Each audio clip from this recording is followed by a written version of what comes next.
Alright, so this video is going to be about how to shade your portraits once you have transferred them using either the grid method or freehanding or doing the transfer with transfer paper or however else you want to transfer.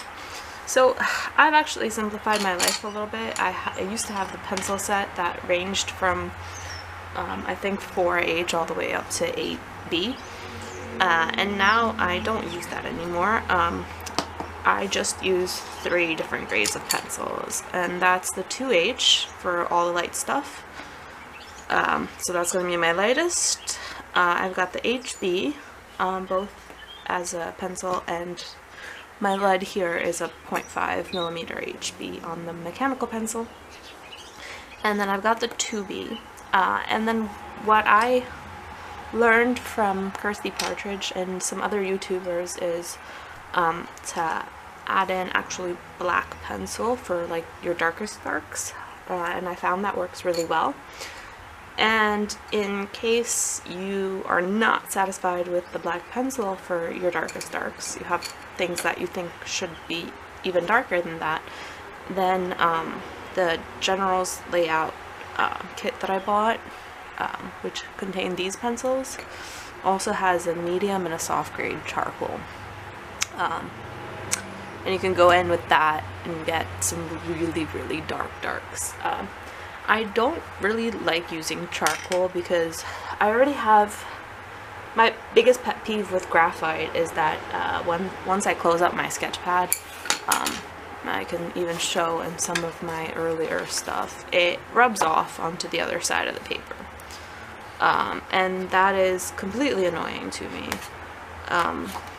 And the only way I can really mitigate that, I thought I had some good examples of how messy it gets. It just smudges all over the place. So I really dislike that aspect of graphite to begin with, so I can't imagine what it's going to be like with charcoal, which smudges even more than graphite does. So for me, the idea of adding charcoal to make the darks darker is really not attractive, but I digress.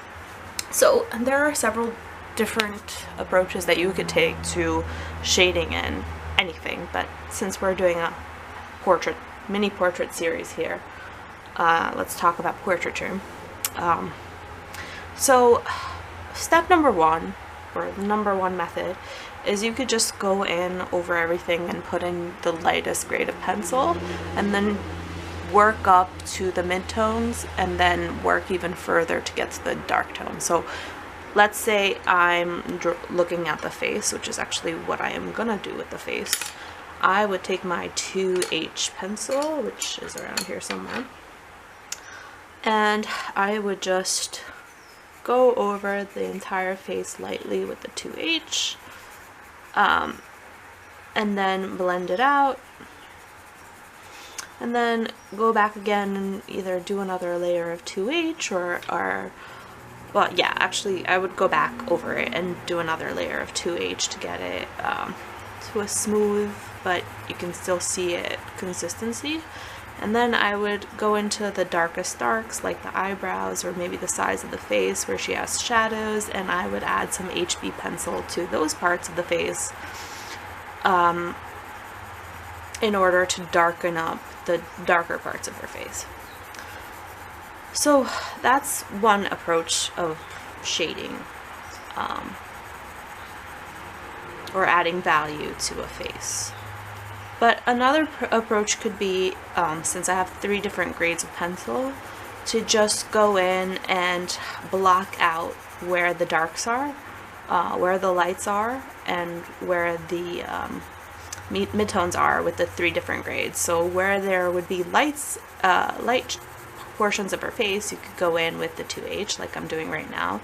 And where there would be dark portions of her face, you could go in with the 2B. And again, for the mid-tone portions of her face, you could go in with the HB. So that was an approach that I used to take with my artwork. I used to just block out 3 different areas. I'm looking for a blending tool here. And then I would either go darker with the darks as needed, or I would go in and just try to erase, pull out some more highlights where needed. I do find that I like this method of doing portraiture, which is just to start off with the lightest lights for the face and then move on from there. Another approach you could take is, in this case I'm drawing Arya when she was blind, so her eyes are supposed to be cloudy and white. But another approach you could take is you might want to anchor yourself in the photograph by just working with the eyes. I've seen a lot of people do that. They lay in the eyes and the values that go into the eyes, and then they will sort of shade out the rest of the face from there. But it's a nice anchor point once you have all the values laid into the eyes to sort of judge comparatively what the other values of the face should look like. So let me just grab my image here so I could have a point of reference. And I'm actually going to take a small break so I can go grab a blending stump as well.